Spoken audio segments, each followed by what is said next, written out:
Pengenalan etika dan peradaban. Etika dan peradaban penting untuk kita membina negara bangsa yang harmoni serta saling menghormati sesama manusia. Etika dan peradaban juga dapat mewujudkan rakyat yang berkepribadian tinggi serta lain-lain. Sebagai sinopsis dalam bab ini, etika dan peradaban dipengaruhi oleh perkembangan sejarah, struktur sosial dan biografi. Kita difahami etika dan peradaban adalah mengikut acuan Malaysia berdasarkan pra-kolonial, kolonial dan pasca-kolonial. Etika berciri moden diperkenal dan dilaksanakan semasa era kolonial Eropah. Ketika pra-kolonial, konsep adab dan adat telah wujud bagi mendukung sistem pemerintahan. Etika tradisional dan moden tergarap pada era pasca-kolonial. Sebagai objektif, kita pasti akan dapat menggunakan alat analisis yang akan dibincangkan untuk memikir, menganalisis dan menghayati etika dan peradaban negara kita. Kita juga dapat melihat idea, proses dan praktis etika dan peradaban di negara kita dulu dan sekarang. Nama saya Muhammad Ali Qarib Fatli, nombor metrik AA22075 daripada kumpulan 1. Akan membincangkan tentang tajuk adab, adat resam dan adat istiadat. Adab dalam bahasa kamus adalah budi pekerti yang baik, tingkah laku yang baik ataupun berbudi bahasa. Namun kita boleh juga guna dalam bahasa lain, seperti kurang adab iaitu kurang sopan. Beradab seorang yang ada sopan santun dan berbudi bahasa. Dan beradab dalam maksud lain adalah perkembangan sistem peradaban dan juga sosial satu bangsa. Contoh pada adab ini adalah adab dengan ibu bapa dan juga adab dengan orang yang lebih tua. Contoh adab dengan orang yang lebih tua adalah membongkokkan sedikit badan apabila lalu di hadapan mereka untuk menunjukkan rasa hormat kita kepada mereka. Dan contoh untuk adab dengan ibu bapa adalah janganlah kita sesekali meninggikan suara kita terhadap ibu bapa, kerana mereka lah yang telah mendidik kita dari kecil dan telah menjaga kita sehinggalah kita besar. Kedua adalah adat resam. Adat resam ini dari segi bahasa adalah adat yang menjadi kebiasaan sesuatu kaum. Sebagai contoh adalah adat perkahwinan dalam Melayu. Adalah seperti mas kahwin, merisik, majlis perkahwinan.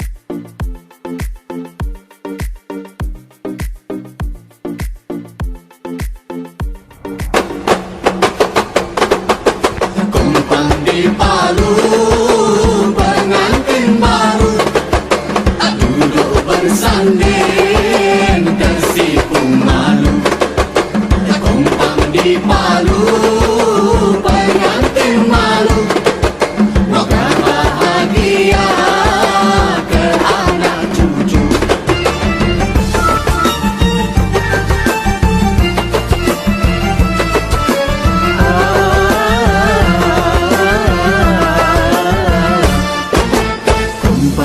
Palu, pengantin baru duduk bersanding tersipu malu.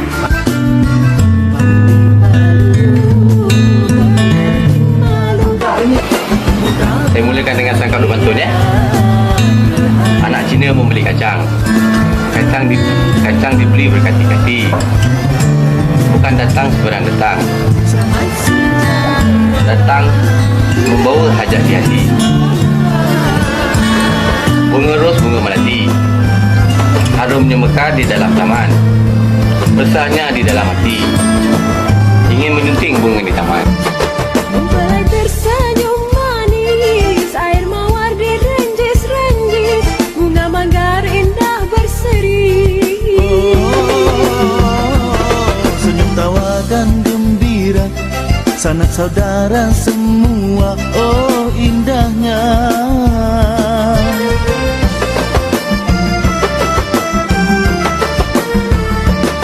Merahnya inai di jari, tanda kasih dah termatri, ikatan raja sehari. Yang dinanti-nanti sudahlah menjelma kini kekal dan abadi. Selamat datang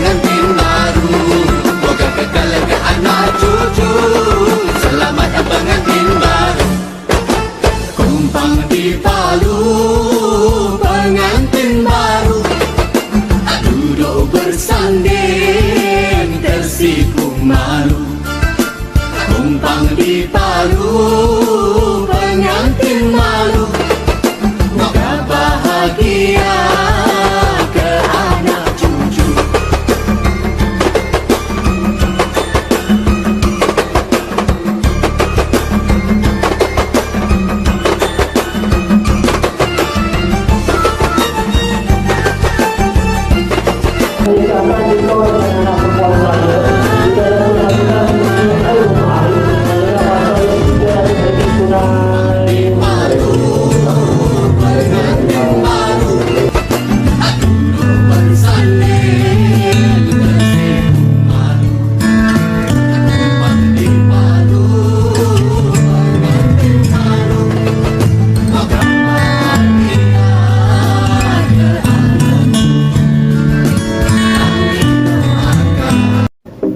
Yang seterusnya adalah adat istiadat. Adat istiadat ini dari segi bahasa adalah berbagai-bagai adat yang diikuti, ataupun dalam istilah lainnya adalah peraturan atau protokol yang perlu diikuti dalam sesuatu majlis rasmi. Okay, sebagai contoh, adat istiadat ini dijalankan atau dilaksanakan dalam pertabalan yang di-Pertuan Agong dengan pertabalan Sultan-Sultan. Assalamualaikum dan salam sejahtera. Saya Amiruddin AA2205 akan mendengarkan tentang etika, etos dan etiket. Etika daripada segi bahasa ialah prinsip moral atau nilai-nilai akhlak yang menjadi pegangan seseorang individu atau sesuatu kumpulan manusia. Manakala daripada segi sosiologi pula ialah satu standard menyeluruh mengenai benar atau salah yang menjelaskan apa yang sebenarnya perlu dilakukan oleh manusia dalam konteks apa yang benar, tanggungjawab, manfaat kepada masyarakat. Contoh etika termasuklah menghormati orang lain, menjaga kebersihan dan menolong masyarakat. Etos daripada segi bahasa ialah sifat ciri sesuatu bangsa, budaya dan era. Daripada sosiologi pula ialah usaha membangunkan bangsa berdasarkan latar individu, keluarga dan komuniti berbagai serta berbeza sejarah etnik, bahasa, agama, budaya dan latar geografi melebihi kesepakatan ciri asas negara atau bangsa. Contoh etos ialah pelukis Malaysia menghasilkan karya yang benar-benar mencerminkan aspirasi masyarakat dan negara kita, seperti gambar yang di bawah tersebut. Etiket merupakan peraturan-peraturan tingkah laku atau sopan santun sama ada dalam kehidupan harian dan dalam hubungan antara satu sama lain. Contohnya etiket ketika di meja makan seperti mengambil makanan yang terdekat dan makan dengan bunyi yang perlahan. Hal ini kerana gaya kita makan menggambarkan pribadi kita, seterusnya dapat menaikkan imej sosial diri sendiri. Saat kita memakan buah salad, ambil dengan garpu dan jangan ragu-ragu saat memakannya, serta usahakan tidak terlihat mengunyah atau mengecap saat makan.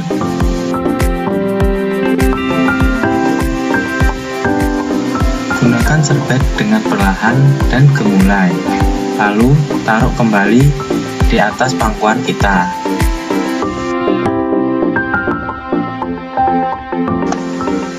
Ini contoh yang salah. Jangan menaruh siku di atas meja dan jangan terlalu santai saat makan. Jika mulut kita kotor, jangan mengelap dengan tangan.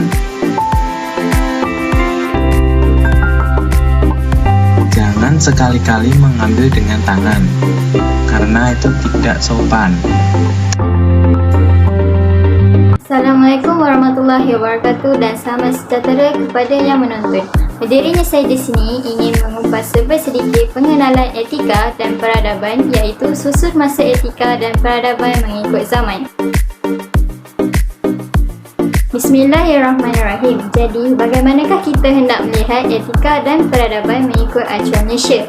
Kita boleh menelitinya berdasarkan susun masa etika dan peradaban yang dibahagikan kepada zaman prakolonial, zaman kolonial dan zaman pasca kolonial. Apa itu kolonial? Kolonial ini merupakan zaman penjajah datang dan memasuki ke negara kita.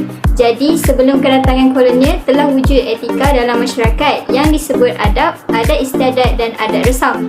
Kalau boleh kita lihat daripada peta yang dipaparkan, wilayah alam Melayu bukan setakat tanah Melayu sahaja, walhal Indonesia, Filipina, Borneo dan Brunei juga mempunyai atau berkongsi etika dan peradaban tersebut.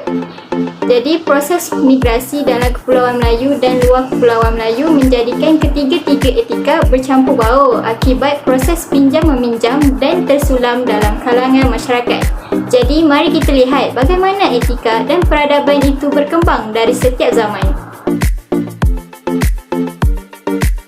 Kita lihat satu persatu. Yang pertama, pada zaman prakolonial iaitu zaman sebelum tanah Melayu dijajah, ketika itu etika telah pun terjema melalui tingkah laku serta kehidupan seharian, formal atau tidak formal, yang disebut sebagai adab, adat rasam dan adat istiadat. Sebagai contoh, zaman dahulu jika orang hendak berjalan atau melintasi di hadapan orang tua, mereka akan membongkokkan sedikit badan atau menunduk bagi menghormati orang yang lebih tua. Ini adalah salah satu tingkah laku yang sudah ada di dalam diri Melayu tradisional pada zaman prakolonial. Kita bergerak ke zaman seterusnya iaitu zaman kolonial, yang mana pada masa ini penjajah sudah datang dan memasuki ke negara kita. Mereka menguasai tanah Melayu daripada pelbagai aspek sehingga etika yang dibawa oleh mereka telah masuk ke dalam budaya kita. Jadi pada zaman ini penduduk kita banyak berinteraksi dengan penjajah, maka sedikit sebanyak mempengaruhi tingkah laku masyarakat Melayu pada zaman itu dalam kehidupan seharian, formal atau tidak formal. Kemudiannya telah difahami dengan istilah etika, etos dan juga etiket. Sebagai contoh, etika yang dibawa masuk adalah cara berpakaian, percakapan, pentadbiran, cara makan dan memberi tabik hormat. Jika dilihat pada zaman sekarang, cara pemakaian formal kita iaitu berbaju kemeja, bertali leher dan juga blazer. Walhal pada zaman dahulu hanyalah baju kurung dan juga baju Melayu. Oleh itu, ini merupakan salah satu perubahan atau tingkah laku yang dialami pada zaman kolonial. Akhir sekali, zaman pasca kolonial yang dipanggil era moden, yang dimana dari zaman prakolonial, kolonial digabungkan menjadi etika moden. Etika moden ini pula terdiri daripada semua hasil gabungan daripada zaman-zaman tersebut. Masyarakat menerima pelbagai variasi dan campuran etika dari zaman prakolonial sehingga pasca kolonial. Nilai etika yang bercampur baur ini dikuatkan lagi apabila munculnya ledakan teknologi maklumat dan multimedia, khususnya melalui media sosial. Oleh itu, banyak kerisauan yang terbit apabila budi pekerti, tingkah laku dan budi bahasa kita kian merosot disebabkan kegagalan kita mempelajari dan menghayati etika dan peradaban negara kita. Kesimpulannya, walaupun banyak etika dan peradaban yang telah dibawa masuk dari zaman prakolonial, kolonial dan pasca kolonial, jangan lupa bahawa setiap etika yang baik perlu diteruskan dan diamalkan dalam diri kita supaya tidak ditelan zaman. Itu sahaja daripada saya tentang susun masa etika dan peradaban mengikut zaman-zaman tersebut. Assalamualaikum warahmatullahi wabarakatuh. Nama saya Ahmad Arfan bin Abdul Aziz. Saya akan menerangkan tentang kerangka etika dan adab melalui sejarah, struktur sosial dan biografi. Pengenalan. Etika dan peradaban saling berkait antara satu sama lain. Sebagai contoh, bahasa merupakan warisan peradaban yang menjadi simbol penting dalam masyarakat Melayu. Tanpa bahasa, manusia tidak boleh berkomunikasi serta berinteraksi antara sesama individu dan individu yang lain. Dari sudut etika dan peradaban acuan Malaysia, apabila individu ingin memulakan komunikasi, mereka perlu menggunakan bahasa yang sopan atau merendahkan suara sebagai tanda saling hormat menghormati antara satu sama lain tanpa mengira kaum dan bangsa.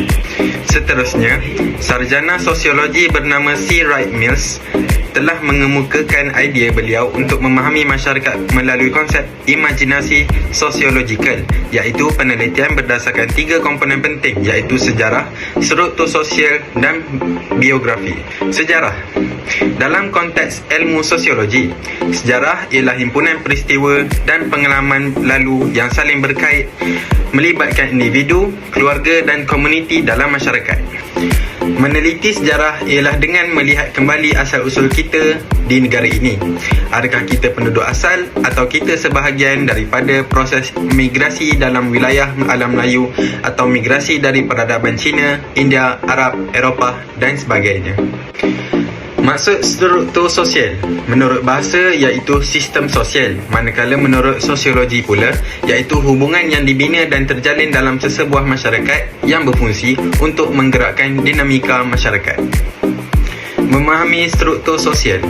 Di Malaysia terdapat dua jenis golongan iaitu golongan pemerintah dan golongan yang diperintah. Golongan pemerintah terdiri daripada raja dan pembesar bagi struktur sosial tradisional, manakala kelas atasan dan kelas menengah bagi struktur sosial moden. Golongan diperintah pula terdiri daripada rakyat biasa dan juga hamba bagi struktur sosial tradisional, manakala kelas pekerja dan kelas bawahan bagi struktur sosial moden. Seterusnya, maksud biografi. Menurut bahasa iaitu riwayat atau kisah hidup seseorang.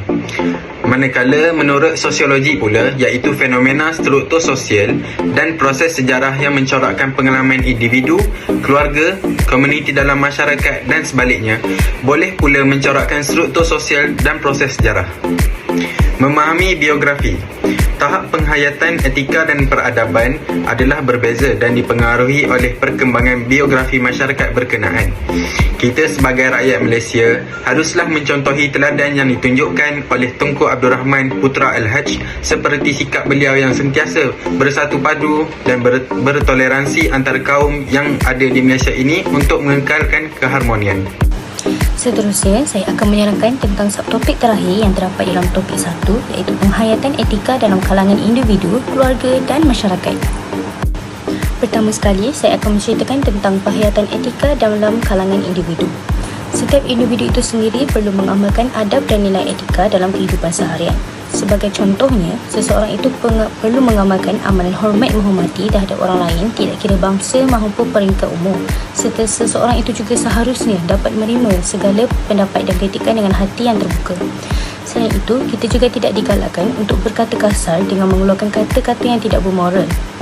Seterusnya, seseorang individu itu juga boleh menghindarkan diri daripada perkara yang tidak beretika, sebagai contoh, mengamalkan aktiviti yang membuang masa seperti melepak hingga larut malam, vandalisme, berjudi serta membuat bising yang mampu mengganggu ketenteraman awam. Di samping itu, seseorang individu itu juga boleh memberikan nasihat dan menjadi contoh kepada generasi muda. Misalnya, seorang pelajar menunjukkan tingkah laku yang baik seperti mematuhi peraturan serta memberikan salam dan senyuman ketika bertemu dengan guru dan rakan-rakan sebaya yang lain. Hal ini sekaligus dapat menjadi teladan kepada pelajar yang lain. Selain itu juga, individu yang beretika juga perlu menasihati rakannya yang melakukan perkara yang tidak beretika dan beradab. Seterusnya, saya akan menceritakan pula tentang penghayatan etika dalam kalangan keluarga. Ibu bapa yang seharusnya menjadi tonggak dalam melahirkan anak-anak yang mempunyai etika serta peradaban yang baik. Oleh hal yang demikian, ibu bapa seharusnya memberikan didikan agama kepada anak-anak sejak dari kecil kerana melalui agama itu sendiri, sasiah diri anak-anak dapat dibentuk. Sebagai contohnya, ibu bapa boleh menghantar anak-anak mereka ke kelas agama agar tidak terjebak dengan kancah yang penuh dengan kemaksiatan. Ibu bapa juga haruslah menjadi contoh yang baik kepada anak-anak. Ibu bapa haruslah menunjukkan nilai beretika seperti sentiasa menghormati orang lain tanpa mengira usia, dan ibu bapa itu sendiri perlu menjadi contoh kepada anak-anak dengan membantu orang lainnya dalam kesulitan. Selain itu, ibu bapa perlu menggalakkan anak-anak itu sendiri dalam menyertai aktiviti kemasyarakatan.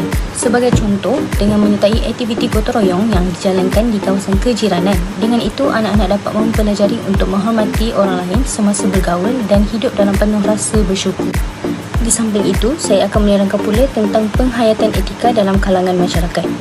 Semua masyarakat perlu mengamalkan sikap prihatin akan segala tingkah laku yang mencurigakan dalam kalangan generasi muda. Sebagai contoh, jika sesebuah komuniti perumahan mendapati sekumpulan anak muda terlibat dengan aktiviti vandalisme, mereka hendaklah menasihati dan memberi teguran. Namun, jika tindakan tersebut tidak berhasil, maka pihak komuniti tersebut perlulah membuat laporan kepada pihak berkuasa agar perkara yang sama tidak akan diulangi lagi dan etika dan peradaban dapat dibentuk. Selain itu, penghayatan nilai murni yang mendalam dan ampuh perlu diterapkan dalam kalangan masyarakat. Hal ini dapat dilaksanakan sekiranya masyarakat sentiasa mengamalkan perilaku yang baik dalam kehidupan harian agar dicontohi oleh generasi muda. Seterusnya, dalam membentuk etika dan peradaban, seharusnya wujud perhubungan yang baik dalam kalangan masyarakat, tidak kira kaum maupun status sosial. Perpaduan kaum antara rakyat di Malaysia merupakan acuan yang penting bagi memastikan generasi baru yang dilahirkan menjadi insan modal yang berguna.